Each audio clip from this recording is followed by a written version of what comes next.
Olá, amigos e irmãos, como vocês estão? Tô de manhã, quando estou gravando, tá cedinho. Enfim, terminando aqui o meu devocional com Deus, já tomei o meu cafezinho, né? Ó, a bananinha assada no micro-ondas, 3 minutinhos só, tá? 3 minutinhos. E o cafezinho. Bom, quero aqui mandar um alô para todas as pessoas que têm honrado o nosso canal. Não temos muitos inscritos. Enfim, mas a missão é tornar a sua vida melhor quanto à compreensão das coisas. Lembre-se que a pregação de Jesus e a pregação dos apóstolos, ela não produz confusão.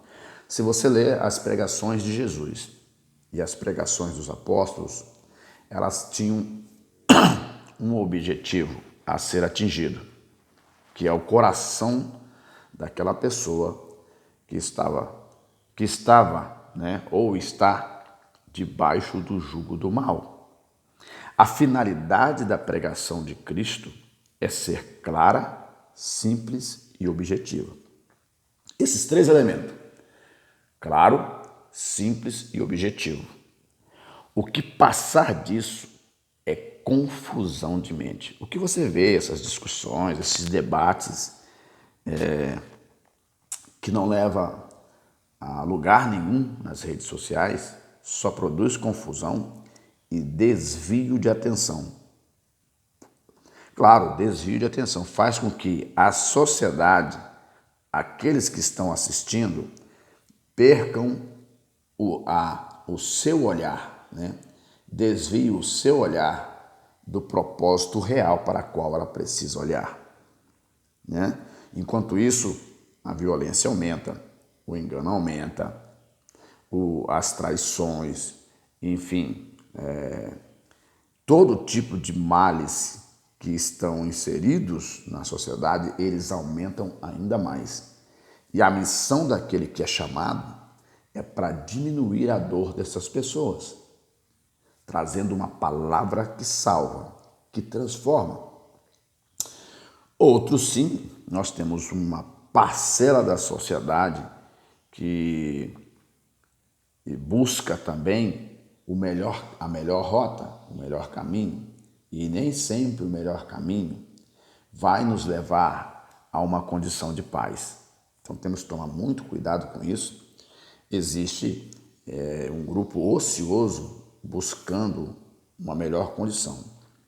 Quem está caminhando não tem como ficar escolhendo muito terreno para poder... Lembra da caminhada dos filhos de Israel no deserto? Muitos falaram com Moisés: Moisés, nós não vamos prosseguir não. Vamos ficar por aqui, ali uma planície, tem umas águas ali, vamos ficar por aqui. Muitos deles morreram. Por quê? Não tinha proteção, não tinha uma guarnição para guardá-los. E os filisteus destroçaram muitos daqueles que decidiram ficar no meio do caminho. Então, quem está junto com seu povo, caminhando, tem uma proteção, né? Tem a guarnição, tem ali. Por quê? Na caminhada do deserto, Deus ia com o povo. De dia era uma nuvem para cobri-los do sol, né? E à noite era uma coluna de fogo para poder clarear o caminho e aquecê-los. Enfim, voltando aqui ao assunto. Eu quero agradecer a todos, né? Mandar um alô para o meu pastor presidente, para minha esposa Rosilene Vieira de Souza. Ela fez aniversário agora no dia 15 de março de 2023. Ela fez aniversário. Enfim, ela tem sido uma bênção na minha vida. Ela tem sido uma pessoa que tem sido uma excelente companheira, amiga, preocupada, zelosa, enfim, uma pessoa espetacular na minha vida. Eu agradeço muito a Deus pela vida da minha esposa, que Deus dê a ela sempre força, graça e saúde para nós envelhecermos juntos, fazermos muita coisa para Deus junto. Se tem uma coisa que nos deixa satisfeito, é ver alguém bem. Essa é a nossa missão, a minha missão e a missão da minha esposa, né, para a qual Deus nos chamou, é ver a pessoa bem, ver o nosso próximo bem. Se alguém nos interpreta de outra forma, estão enganados. Converse com a gente, conviva com a gente e verá que a nossa missão para a qual Deus nos chamou é tornar o caminho das pessoas melhor em Cristo Jesus, né? Levar essas pessoas a Deus. Um abração para o meu filho que está fora do país, Rafael, né? O pastor Rafael de Souza Rosa, sua esposa Áquila, também a Alicia, minha neta, e o meu neto Rafael Júnior. Mandar um abração aqui também para minha filha Kemily, tá? Seu esposo Bruno, e também para a minha outra filha, a caçula da casa, a Késia, né? Quando chamamos de Kezinha. Um abraço para a Késia, minha filha, e para o seu esposo Tércio Costa Longa. Enfim, um abração para a congregação a qual eu estou servindo há anos aqui, já há uns 15 anos já que estamos servindo como primeiro dirigente nessa congregação, que é a congregação, né, da Assembleia de Deus, né, em Gironda, afiliada ao Ministério IEAD, cujo pastor-presidente é o pastor Haroldo Pascoal. Um abração para ele, sua esposa Irmandelba. E juntamente com ele eu mando um abraço a todos os ministros e obreiros do Ministério IEAD, os círculos de oração desse campo, a juventude, que eu gosto muito, enfim, a todos os irmãos em Cristo Jesus, um grande abraço. A todos os inscritos desse canal que têm me acompanhado, têm me dado a honra, um excelente abraço, tá? O trabalho que faço é para vocês. Enfim, eu só quero falar aqui, vou falar breve, do capítulo 24 de Mateus, em que Jesus lista uma série de fatos que precederiam a sua vinda. Claro que Jesus ele sintetiza alguns fatos, porque alguns deles já aconteciam. Inclusive Israel já estava sendo subjugado por outra nação. Jesus não nasceu naquele tempo em que seu país, né, estava vivendo uma normalidade. Não, o país estava sob domínio de uma nação estrangeira. Israel estava sob domínio dos romanos, tá?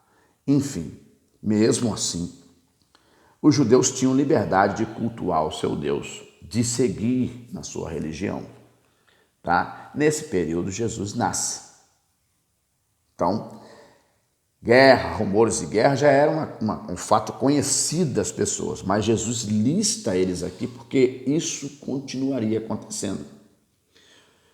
Na lista que Jesus fez, eu separei alguns fatos de elementos do texto entre o versículo 2 e o versículo 14, que são, ele diz que haveria engano, falsos cristos, guerras, nação contra nação, fome, pestes, terremotos, falsos profetas, tormenta, morte, ódio, escândalos, traições, aborrecimentos, aumento do pecado, pouco amor, ou o amor estaria em baixa, e o último, a pregação do evangelho em todo o mundo. Quando é no versículo 14 ele diz: e este evangelho do reino será pregado em todo o mundo, em testemunho a todas as gentes. Jesus não falou que ia pregar a um povo específico, não. Ele falou em todo mundo,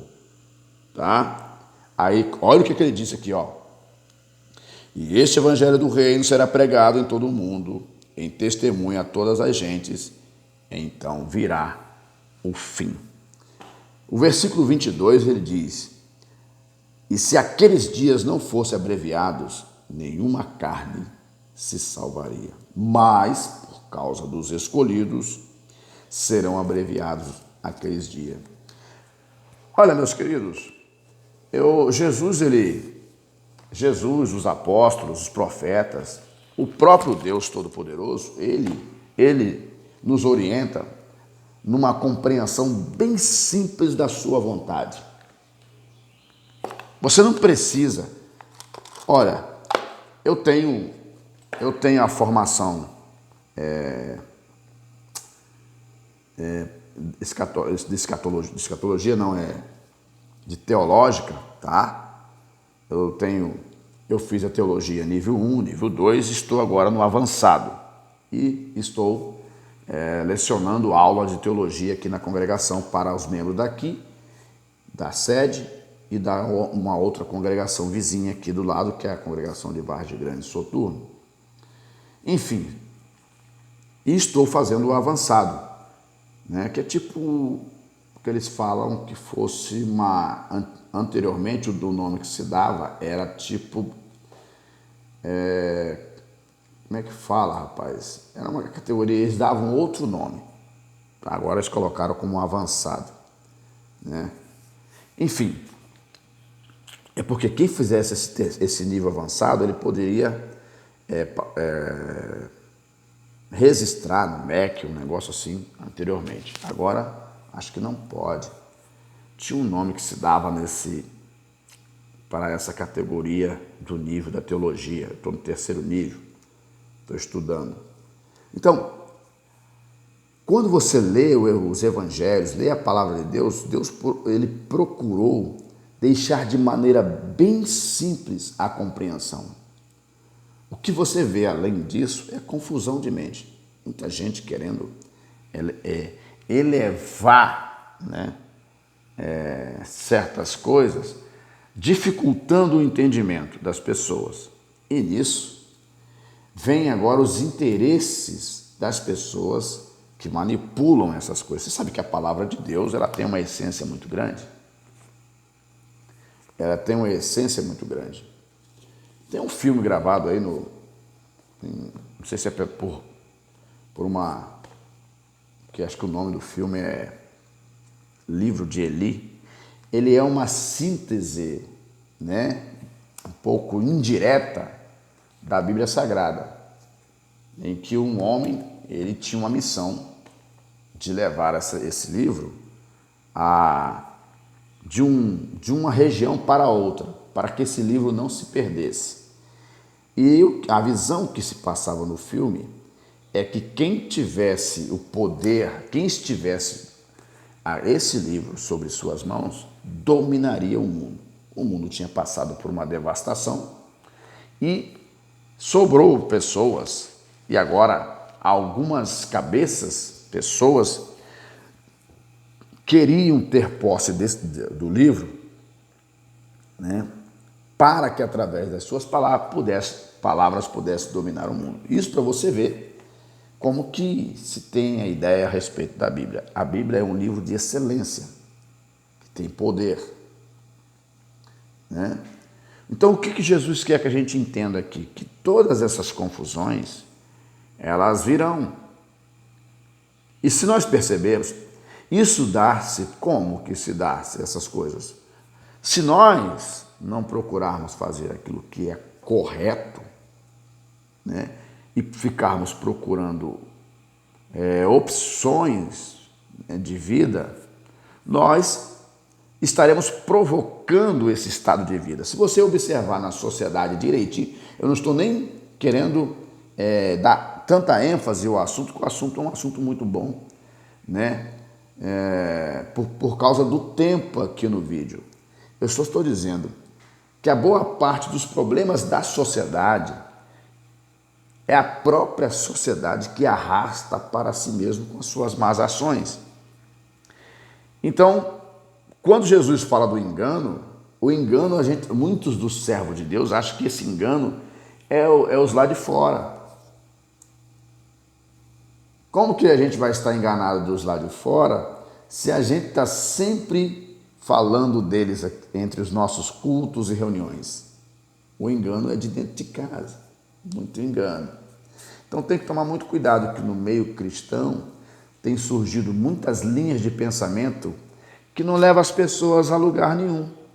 A mensagem da salvação, a mensagem da reconciliação que Deus propôs para a humanidade, muitos têm evitado ela. Por quê? Porque quando você traz uma mensagem para que a pessoa consiga compreender o seu estado de vida, ela incomoda, a pessoa fica um pouco insatisfeita. porque está falando dos seus males ali, dos seus pecados, das suas más ações. Isso traz incomoda. Uma parte desses ensinadores, eles perceberam que não deveriam explorar isso, deveriam explorar o sentimento das pessoas. Preste muito bem atenção nisso.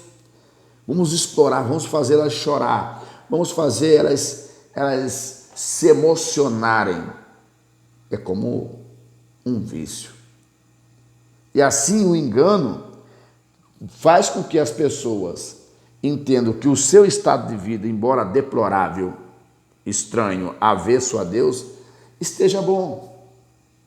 Então, o engano que Jesus falou não poderia estar na sociedade? Sim, mas esse engano seria um engano de mente. As pregações, os ensinamentos nos fariam sentir que estamos bem, mesmo estando mal. E quando vier aquele grande dia, vamos achar que estamos bem, quando na verdade nós não estamos nada bem. Fizemos o que era mal aos olhos de Deus e vamos ter que pagar por isso. E aqueles que deveriam nos mostrar o caminho nos omitiram, tentando nos levar a um estado de vida fácil, sem arrependimento, e caímos numa armadilha que nos levou à destruição eterna. Tudo isso, pode observar, tudo isso em detrimento financeiro. Cuidado com o engano. Deus quer te levar à salvação, mas para Ele te levar à salvação, haverá um pouco de desconforto. E ninguém quer desconforto. Está aqui falando numa desses itens relacionados, sobre as traições. As traições, pessoas traindo umas às outras. Isso é um estado de vida perigoso, onde Deus não compactua com esse tipo de comportamento. Deus não compactua. Então, esse estado de vida que a sociedade, Jesus estava prenunciando lá atrás, mas a sociedade já vivia parte dessas coisas. E agora está muito mais aumentado. Aumentou-se nesses últimos anos muito mais ainda. Por que eu digo isso? Porque eu tenho 50 anos de idade. E eu vi muita coisa. Eu fui para a igreja cedo. Desde pequena, minha mãe me levava para a igreja. Desde a idade dos 12, dos 10, dos 7 anos de idade, mamãe me levava para a igreja. Viu? Enfim, hoje eu sou membro de uma igreja há mais de 35 anos. Eu batizei com 15. Como cristão, como cidadão, eu gosto de observar o todo à minha volta. Não adianta nada eu viver e não observar os 360 graus para ver o que está acontecendo. Eu vou falar às cegas. E eu posso te dizer com propriedade que esse tempo que nós estamos vivendo é um dos piores tempos que já vivemos na face da terra. Por quê? Muitas pessoas estão sendo induzidas ao inferno pela sua própria mente. Preste atenção direitinho. Se você observar, diante de todo o contexto, o ser humano não vale nada. Ele é descartável. Analisa direito o comportamento das autoridades, o comportamento da classe intelectual do nosso país, o comportamento da classe artística, o comportamento de uma classe, de uma ala religiosa do nosso país. Analisa com calma para você ver que o indivíduo ele simplesmente só presta para gerar valores, nada mais. Mas Deus não é assim que Ele quer que façamos. Porque cada um de nós é para Deus, entendeu? Uma peça cara. O valor de uma alma está além dos recursos humanos.